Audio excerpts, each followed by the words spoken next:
Welcome to PlanB on YouTube.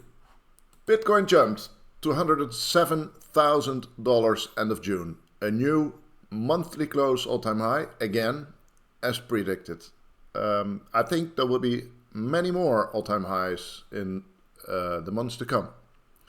So we're still far away from this 500k average that the stock-to-flow model predicts, but we also have almost 3 years to go in this cycle. So there's a lot of time to reach those levels. So orange means months until the next halving. So orange would be, well, 33, I think 32, something like that. Months until the next halving. Now note that 40% of the people thinks that Bitcoin will not reach 200,000, that's this line, before the end of 2026, that's this line. So looking at this chart, I think it will go to the stock flow level and at least go to this 200k level, but 40% thinks otherwise. So that's very interesting. And I mean, it's not a crazy thought, because you see this curving of this line. So they think in diminishing return terms. So they think this curve will flatten and well, in fact, not go above the 200k line in the next 1.5 years. And that's in fact the bet that the big bet that's underlying this market. Next chart, Bitcoin market cycles. Another red dot, of course. We're still in the bull market. The bull market continues. And the question I hear a lot is, why isn't the price much higher than it is right now? Because Michael Saylor is buying, MicroStrategy, all the other Bitcoin treasury companies are buying. There's huge inflow in the ETFs. So why is the price not higher than it is right now? I think, as just an opinion, but I think investors are rotating out of Bitcoin self-custody into ETFs and MicroStrategy Bitcoin treasury companies. A bit like I did myself. So I sold my Bitcoin that I had in self-custody, and I placed most of it in ETFs, which is, of course, for convenience sake. You have to know that in America, after Trump, the war on crypto ended. But in Europe, this war on crypto is raging on like never before, with new regulation, MiCA regulation, where they declare war on self-custody. So for people in Europe, it's really hard to sell, especially old coins. And so an ETF removes all those barriers, because there's no, or very little, know your customer and barriers compared to crypto. So yeah, I think that's behind this relatively flat bull market. So there's a lot of selling of old Bitcoin holders that put this money back in Bitcoin through an ETF or MicroStrategy. So it's a rotation actually, and not much new money. Once that rotation is done, however, and the new money flows in, of course, that's when the price should reflect the scarcity and supply shortage that we have right now in the market. Also, looking at this chart, think, by the way, of the market cycles model. I never, it's proprietary model. I never explained what it does exactly, but think of it as a function with input a lot of on-chain variables, coin days destroyed, realized price, like that. And it outputs the market cycle phase, so bull market, distribution phase, bear market, or accumulation phase. It's just a function that transforms on-chain data into one of these four states. Now, the interesting thing is that a bottom is at the end of the bottom, when the bear market is over and the accumulation phase begins, when it turns from green to blue, that's very easy to predict. And that's a very solid prediction. It always goes right in the past. It's also on the charts underneath this model. It's really easy to predict a end of a bear market. The bull market, however, the top is very hard to predict. So there will be a time, it's not now, but there will be a time when the orange or the red dot turns into yellow, into distribution, and that will be followed by a bear market. However, here, if we look at 2018, that was a very clean distribution phase. Red turned to yellow, it ran its course, and then the bear market green, and then another cycle. However, in, for example, 2013, when the market turned yellow for 2 months, and then it shot back to red again. So if you would have sold here on yellow, then you would have missed this 10x jump in the market. And of course, that was the difficult thing in last bull market, 2021, when after the Chinese mining ban, the market dipped and went into the distribution, yellow. It was the end of the bull market. However, then red turned back again later in 2021, just like it did in 2013. And that was, of course, why many people, I should say, were on the wrong foot, including myself, thinking that, okay, well, then the bull market will resume and we'll see this 100,000. It wasn't a crazy thought that with the red returning, and you see it in the RSIs as well, but when the red returned, the bull market, that was very short-lived. And of course, after that, distribution phase in the bear market came in 2022. So keep that in mind for if there is a yellow dot somewhere, maybe end of this year or something, or next year in 2026. Next chart is the RSI Relative Strength Index. It's at 70 right now, and that's a very interesting level because traditional finance has the RSI range at 30 to 70. That's the traditional finance, traditional assets like foreign exchange and stocks, bonds. It's between 30 and 70. 70 is overbought.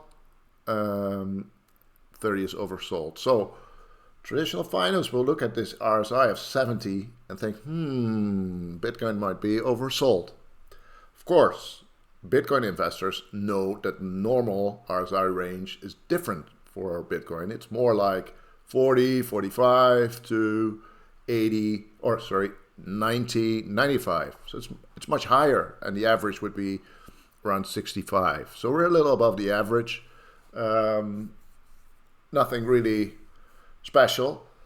What is very interesting, though, in my opinion, is this little wobble here in the average, the yellow line. It's a 12-month average of the RSI number, so it's 6 months that way, and 6 months. It looks 6 months in the future and 6 months back, 12 months. And normally, when it goes up, it goes all the way up, and then it turns down, and that will be a long downturn. And the momentum is really robust. But sometimes, or actually only one time before, in 2019, we saw a little wobble in this average, 12-month average from the RSI. Back then, in 2019, it was, I think this was around the time I published the Stock to Flow article. So this might have been a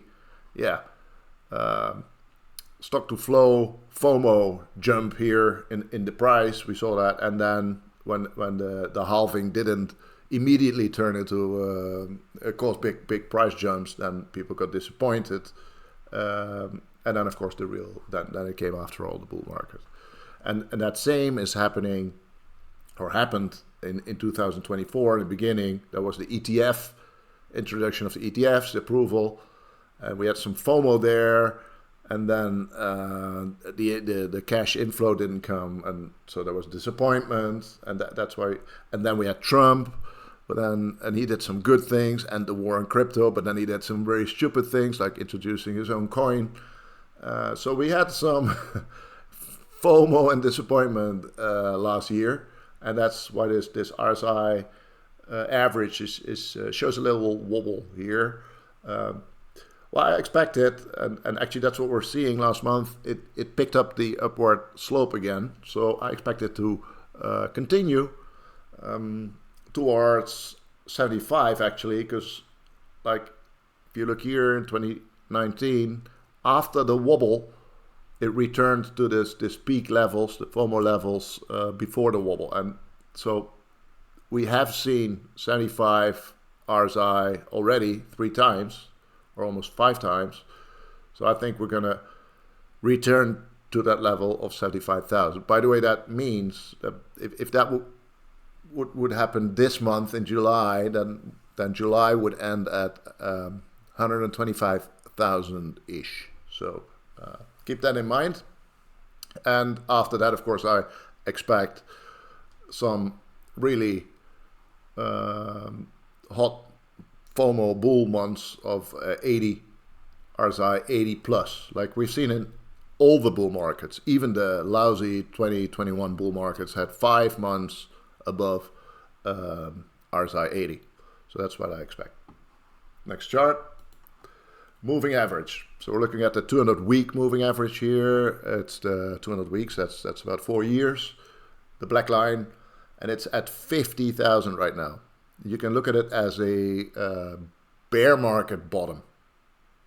Of course, there's no bear market at the moment. It will take probably at least a year before you go to a bear market bottom if the bear market was to start right now.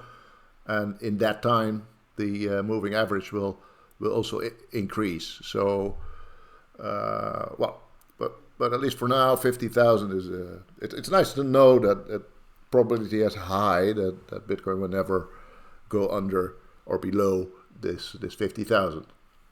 Now, if we look at the geometric mean, which is better or more useful, I would say, because we're looking at multiple order of magnitude growth over the years, and we have to use logarithmic scales. So then a geometric mean is much better than a just normal arithmetic moving average. So the important part here is that they are diverging further, right? You can hardly see it, but these lines are diverging just like they did in previous bull markets. It's 2021, 2017, and 2013. The lines are diverging. In fact, the moving average, the normal moving average is going up, while the geometric mean is just going steady. Very bullish sign. Realized cost price. So the total realized cost price at the moment, that's including Satoshi's coins, and that's about 1 million coins, and all the lost coins. Let's say it's 3 to 4 million coins. Including all those coins, it's at 48,000 right now. It's very close to the moving average, the 200-week moving average that we just discussed. You can also see this as a bear market bottom, right? Here's the bear market of 2022, 2018-19, and 2015. Then Bitcoin goes a little below the realized price. Anyway, it's at 48,000 right now. I think the 2-year realized cost price is more useful because it does not include the 1 million Satoshi coins or most of the lost coins, and it shows almost the same line as the realized price, but at a higher level because those lost coins and Satoshi coins are not in there. So that 2-year realized cost price is at 84,000 right now. And the short-term realized price, note that I switched to 6 months from 5 to 6 months because it's slightly better for my use, case. So 6 months is at 99,000, almost 100,000 at the moment. And so what we see is that all the realized prices are increasing, which is good. And Bitcoin is at 107,000 above all those realized prices. And that's a typical signature of a bull market. You can see it in every bull market. All the realized prices are increasing, and the red dots, the Bitcoin price, is above them all. You see it here too in 2017, and you see it in 2013. So again, classic bull market behavior. Now, combining all the charts from low to high, we see the moving average, 200-week moving average at 50,000. We see the 2-year realized price at 84,000, and we see Bitcoin price at 107,000. Now, the color is, of course, in this chart, the RSI, 14 months RSI. I get some questions about that. It's 14 months, and it's well, green, yellowish. It's 70, right? We talked about it. It's still not at bull market levels. I expect that to come very soon. Now, the dotted line, of course, is the stock to flow line, 500k average, and it's a rough target with its range. Of course, the range is 250 to 1 million. An average somewhere in that range would be perfectly normal. Again, 40% of the people thinks Bitcoin will not cross 200,000. That's this line in 2026. So that's adding one more year to this chart. So in fact, 40% of people thinks Bitcoin is about to top and go down again. So of course the other 60% is more in line probably with the stock to flow model, and things will go way above 200,000. That's the bet, and that's the choice that everybody has to make for himself. And as always, all these models are by definition wrong. Some are useful. This is certainly not financial advice, because I don't know your income, I don't know your assets, I don't know your risk appetite, so I'm in no position to advise anything financially to you. So please do your own research, and see you next time.